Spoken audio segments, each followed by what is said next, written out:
You're looking at an odd little thing. This is actually a smartwatch with time, step count, distance traveled, and calories burned, like usual. We have last night's sleep time, a built-in heart rate monitor, an interesting Bluetooth feature, and a power off button. The Bluetooth feature comes in when you lift the module out, and it suddenly doubles as a standard Bluetooth earpiece. That's the heart rate monitor that goes through the hole that senses your skin when you're doing heart rate. And it does continuous heart rate monitoring that it transfers to a tethering app.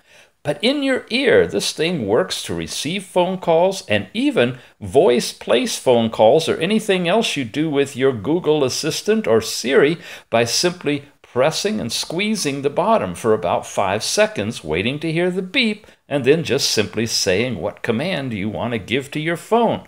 When you're done with a phone call, pop it back in, it immediately turns off, and you have your smartwatch back. Very unusual, unique design. Again, it's called the L7. Check it out.